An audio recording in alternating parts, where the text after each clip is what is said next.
বাংলাদেশে একটি ঐতিহাসিক নির্বাচন হয়েছে, সেখানে কাভারেজ জন্য গত কয়েকদিন আপনারা বসে আছেন, ওই জন্য আপনাদের মোবারকবাদ জানাচ্ছি। মূলত ঢাকা 15 আসন আমিরে জামাতের আসন, তিনি এই আসন থেকে নির্বাচন করেছেন। তো আমরা সেই 4:30 যখন ভোট গ্রহণ শেষ হয়েছে তখন থেকেই ভোট গণনা শুরু হওয়ার পর প্রত্যেকটা কেন্দ্রে খোঁজখবর নিচ্ছিল আমাদের যারা পোলিং এজেন্ট ছিল। তো অলমোস্ট রাত 9টার মধ্যেই ম্যাক্সিমাম বা সবগুলো আসনের সবগুলো কেন্দ্র থেকে আমরা রেজাল্টগুলো পেয়েছি এবং আমরা আলাদা শিট তৈরি করেছি। এখানে যে সেন্ট্রালি রেজাল্ট ঘোষণার যে বিষয়টা ছিল, এখানে সহকারী রিটার্নিং কর্মকর্তা তিনি প্রত্যেকটা সেন্টারকে ধরে ধরে ফলগুলো ঘোষণা করেছেন। 127টা কেন্দ্র ঘোষণার পর আমরা বলেছি যে আপনারা একটা সাবমিশন দেন আমাদেরকে, সবগুলো যোগফল করে এখান থেকে যেটা অফিসিয়াল একটা ডকুমেন্টস বা ডিক্লারেশন সেটা দেন। তো ওনারা যেটা করেছেন যে এখানে এক্সেল শিটে ওনাদের হিসাব মিলছে না, এরপর এক্সেল শিটের সাথে নির্বাচন কমিশনের সফটওয়্যার রয়েছে সেটার হিসাব মিলছে না। এটা নিয়ে প্রায় আমাদের 4-5 ঘন্টা সময় অতিবাহিত হয়েছে। তো এরপরে সর্বশেষ যেটা তিনি করেছেন, তিনি এক্সেলের একটা শিট আমাকে দিয়েছেন যোগফল, যেটা আপনি নিয়েছেন, কিন্তু এটা তো অফিসিয়ালি কোনো সিস্টেম ছিল না। আবার এটাও তিনি বলেছেন যে এখানে যোগের সমস্যা আছে, আমরা ফাইনালি আরও যোগ করে দেবো। তো এই জাতীয় নানান বিষয়গুলো এক ধরনের অজুহাত হিসেবে পেশ করেছে বলে আমার কাছে পার্সোনালি মনে হয়েছে। আমরা সর্বশেষ ওনাকে এই বিষয়টা বলেছি, আমরা এখান থেকে অফিসিয়াল ডকুমেন্টস ছাড়া আমরা যাবো না। তো অবশেষে তিনি সেটা আমাদেরকে একটু আগে দিয়েছেন, রিটার্নিং কর্মকর্তা সাইন সহ মানে এই বিষয়টা দিয়েছেন। এটা আসলে টোটালি এক ধরনের হচ্ছে মানে আমি বলবো গাফিলতি হতে পারে, অথবা ওনাদের স্কিলের মধ্যে সমস্যা থাকতে পারে, অথবা ওনারা কারো ইশারা বা কারো কোনো চাপের কারণে সেটা করতে পারে বলে আমার কাছে পার্সোনাল মনে হচ্ছে।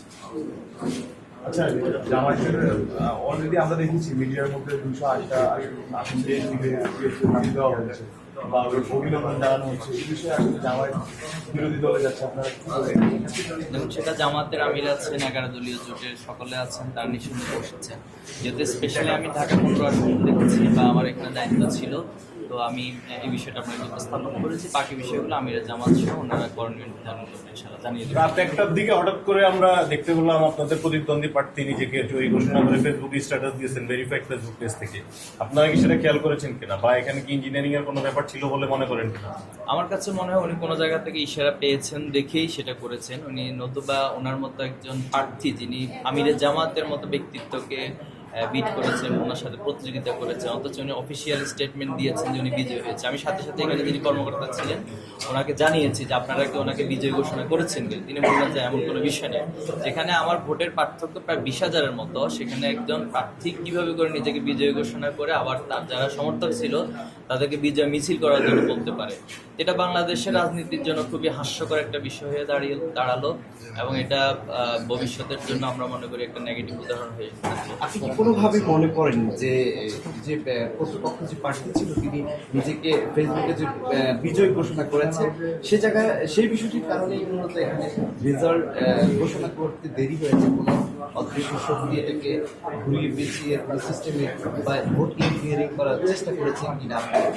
সেটা হতে পারে, তবে এখানে যেহেতু আমি আমার দায়িত্ব পালন করেছি, আমার যেটা বুঝে নেওয়ার অফিসিয়াল ডকুমেন্ট সেটা আমি বুঝে নেওয়ার চেষ্টা করেছি। এখন উনি কি করেছেন, অথবা ওনাকে কেউ কোনো ইশারা দিয়েছেন কিনা, অথবা ইঞ্জিনিয়ারিং করেছেন কিনা আপনাদের বাসায়, সেটা ওনারা ভালো বলতে পারেন, নির্বাচন কমিশন ভালো বলতে পারেন। ওনাদের কাছে এই প্রশ্নটা করবেন, তাহলে মনে হয় খুব ভালো একটা উত্তর আপনারা পাবেন।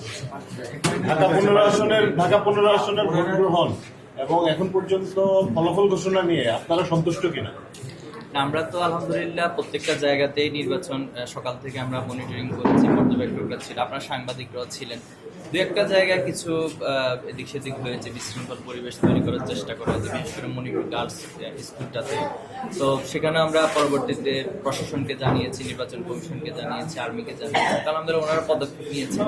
এই জায়গাটা বেশ ভালো ছিল, কিন্তু লাস্টে এসে নির্বাচনের ফল ঘোষণা নিয়ে আমরা একটা নাটকীয়তা, যেটা আমি বলেছি, এটা হয়তো ওনারা চাইলে স্কিপ করতে পারতেন। আমি জানি না এই নাটকীয়তার কি রহস্য বা কি কারণ। আলহামদুলিল্লাহ আমরা অবশেষে ওনারা আমাদেরকে ফাইনালি ঘোষণা দিয়েছেন, আমরা এই আসনের জায়গা থেকে সন্তুষ্ট। আরেকটা বিষয় হচ্ছে অফিসিয়াল ঘোষণার আগেই মিডিয়াগুলো ঘোষণা দিচ্ছে, বিষয় কি বলবেন? দেখুন, এটা তো আপনাদের দায়িত্ব ভাই, আমি কি বলবো বলুন। আপনারা মিডিয়াতে যা বলবেন সেটা দায়িত্ব তো আমি নিতে পারি না। তবে আমরা অনুরোধ করব মিডিয়ার নিরপেক্ষতা। জুলাই এবং আগস্টের পর আমরা ভেবেছিলাম এবং আমরা প্রত্যাশা করেছিলাম যে মিডিয়া তার কোনো পলিটিক্যাল বায়াস না হয়ে একটা নিরপেক্ষতার জায়গাটা ঠিক রাখবে।